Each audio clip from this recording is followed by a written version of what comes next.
Okay, Rashawn. Okay, our next question comes from Patsy. Patsy, please go ahead.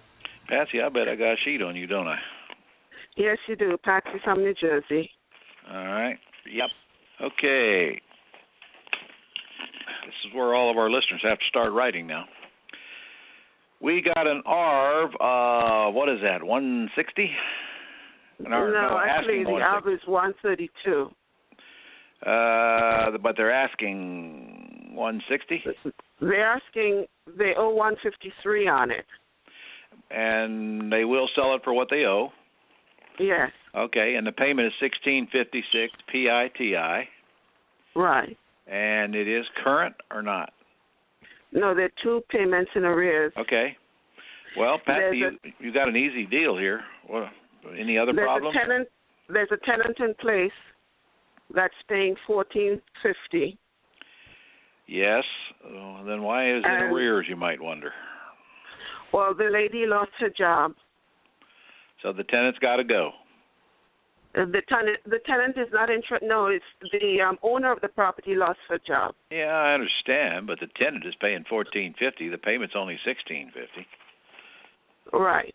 So that means the owner is taking the money and not making payment with it and using it for something else. Well, yeah. Okay. So the owner will deed it to you, for sure. So why don't you go put it under contract for a purchase and sale agreement, of course, to buy it for what's owed on it. Well, I tell you what, though, you can't hardly show it with that tenant in there, can you? No, the tenant is going to be there until March. Well, the tenant will be there if the landlord allows him to be there till March. It's a month to month, right? It's not a lease? Right, it's month to month. Well, do you like this house good enough to go make the back payments up and just collect rent and pay payment till she's gone? I'm not sure because it's in an area where the prices are not that hot. It's like 132 for the. Yeah, well, I got a feeling that it's worth more than what you say it's worth here. If she owes 153 on it, and the seller thinks it's worth 180, I think. 160. I think 160. Well, I think you're probably not looking at the comps. I think there's probably comps higher than what you see. So the problem is you can't show it with a tenant in it. You can get a deed right now and leave the payments behind, Patsy. There's nothing stopping you from doing that. Okay. But that would require the seller's consent, and I certainly wouldn't do it unless they signed a statement clearly disclosing that, or you're disclosing to them that you're going to leave the payments behind until this tenant moves out and you find somebody else to put in the house. Right. Okay. But then the question is, what's it really worth, and is it worth all this trouble? I don't know.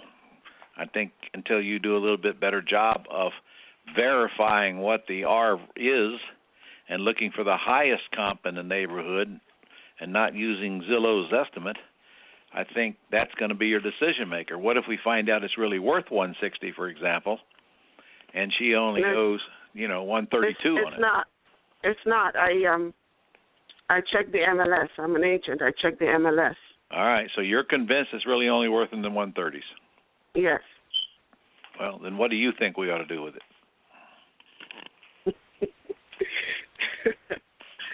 I was thinking to lease it with an option to buy it. Why would you do that when she'll give you the deed to it, Patsy, if you want it? Okay. All right, Ron. Well, that was a question. Why would you lease it with an option to buy? What do you gain? Well, I don't want to be stuck with paying the difference. Well, I don't blame you, but how does lease with an option to buy affect that? Well, I was thinking it would give me enough time to find somebody. You got all that time you want. Put it under contract to get the deed subject to. You have the same amount of time as if you lease it with an option to buy. Okay.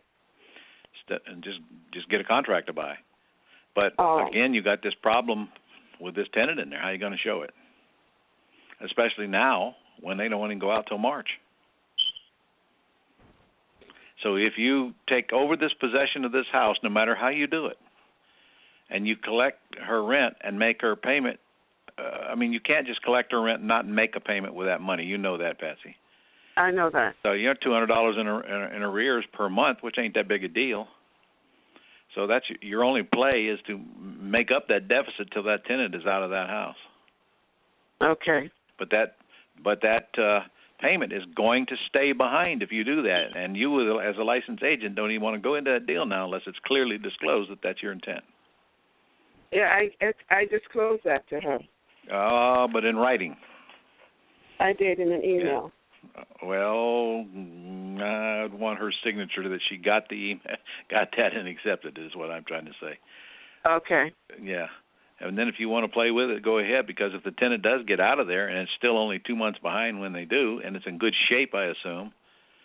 Yes, it is. Yeah, well, there's still not a lot of money in it, but there might be $5,000, $6,000, $7,000 in it for you by the time it's over. Okay. You're going to have to decide whether it's worth it or not. Me, I wouldn't touch it. Okay. Too much work, not enough gain. Okay. Okay? I hear you. All right. Thank you, Ron. You're welcome.